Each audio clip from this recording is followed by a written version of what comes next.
Well, hello, boys and girls. Here we are when I feel like at o'clock again, and I finished my meditation. I still got my earplugs in again. Uh, now, it's I'm starting to go post rum o'clock now. I'm actually doing pre-meditation o'clock for these picks, boys and girls. And stay to the end of these picks because I have a little message for you that I want to see if we can bring this good work to the masses. Uh, I've been talking to the creator, and he says that um, Terrell Terrell Bangkok, yeah, Terrell Bangkok. The answer to your question is yes. Your relatives do see you do that. So the creator wanted you to know that, and I know you're listening because everybody listens to this. Um, Anyways, boys and girls, I've been doing a lot better on my picks. I'm feeling better. I feel more at one with myself. Uh, the, uh, the life coach really helped me along in my dark days of 25% picks and stuff like that. And now I'm back at her, boys and girls. Um, I've started a new podcast too, by the way. If you go to Game Takes, if you take the Game Takes app, you're going to find me there in all my glory. It's going fairly well. I got masses and masses of people coming to listen to me, and I'm doing a mid-season prediction series on there, and people are all aflutter. It is something else.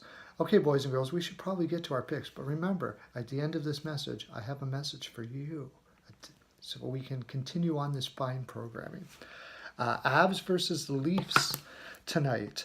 The Avs, I'm not sure if Riley is back. They are in disarray. The Leafs are in disarray right now.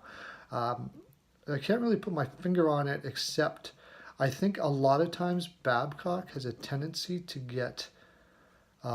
bring turmoil to a room on purpose to teach people how to react to it. If you can believe that, it's true. Uh, Not to mention, Babcock, as much as Detroit was a strong market and you had a lot of media, this kind of media attention is a little bit of something to adapt to. And I think he's having even the great Babs is having a little difficult time adapting to the type of media attention he gets there. But anyways, tonight I'm taking the Avs because they are on fire. I believe they're on a back-to-back, but they'll probably play Bernier tonight, and whatever whatever they want to put in for the Canadians tomorrow. So I think they'll likely win this, and I'm going to say 4-3. Wings versus the Devils. The Wings let me down last time I picked them. They really did. I thought for sure they were going to win that game. I even told you to bet on it, and it's not too often I tell you to bet on a game and it's not correct. So I'm a little pissed. Schneider should be back for this game. I cannot see, with Schneider being in net, the Wings winning this game. The Devils should win this fairly handily. I'm going to say like 5-2. Sens versus the Wild. The Sens have rebounded. I think this is a difficult game to choose because there's been a good rebound there. But the Wild have been playing so tight lately.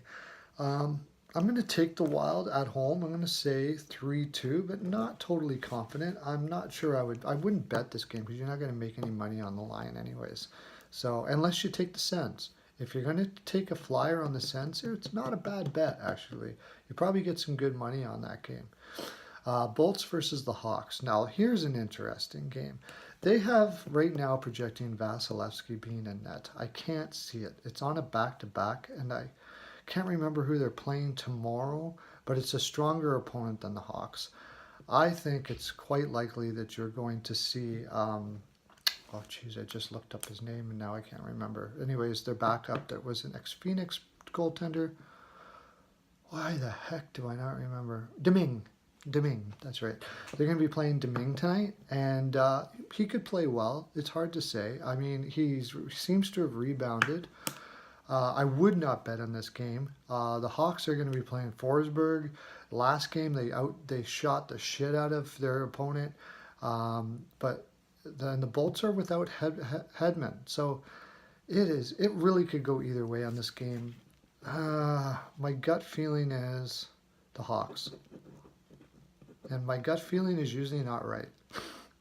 If I don't come up with it mentally and I go with my gut, I'm usually not right on my gut. So there you go. That tells you a little something, who to choose there. The Sabres versus the Flames. The Sabres just got nothing against this Flames team. This Flames team is on fire. I got to take the Flames. I'm going to say 3-1. And the Islanders versus the Yotes, and here's my surprise pick, boys and girls. Greiss has been playing better this second half, but Ranta has been playing really well at all. And I've said all along the Yotes were going to have a better, but the thing even more about this, the Yotes' lineup, the Coyotes' lineup, lines up really good against the Islanders here, because the Islanders are mainly offense, and the Coyotes, as much as it doesn't look like it, actually have a pretty good defense. The problem is they just don't have the forwards to keep. They're almost like Edmonton that way. Their forwards are not keeping able to maintain possession in the offensive zone, and it's putting too much pressure on their defense. But in this type of game, with the Islanders out as many defensemen as they have, I just have a feeling the Yotes could pull this out, and I'm going to say they will, and I'm going to say 4-2. Plus, they're coming off a big win. Hopefully, they're not feeling too good about themselves. They shouldn't be. Anyways, boys and girls, my message for you is this. I'm not able to post these on Facebook or a lot of the Reddit sites now. Now, when I went into this, I wasn't aware of what the spamming stuff was and stuff like that. Well, apparently, if you post your own videos on sites and stuff like that, they don't like it and they block you. It wasn't necessarily the content. However, I know other people that do much more boring videos than me. And what I mean by that is they're not quite that edgy. They seem to get away with it a little more. But the fact of the matter is, I talked to the Facebook people, and they said if you get people to share your videos on other social media sites, they can't block you unless you share it like over and over and over again and overload it. Then that's different. But if you share just on whatever your favorites are, they can't block you. And if you do that, I get more votes, I get more likes, and I get more views. And as I get more views, I get more exposure. And as I get more exposure, I can bring you more and more and more of this fine programming, boys and girls. For those of you who are new to my videos, I don't know who you might be, but hit the subscribe button. I will give you a vat of Jaime's Body Lube. Jaime's Body Lube, it's the best there, I said it. And that'll be helicoptered to your door. And a Pearls of Wisdom necklace, because everybody loves a pearl necklace. So do that, and have a great day. Lots of love to ya.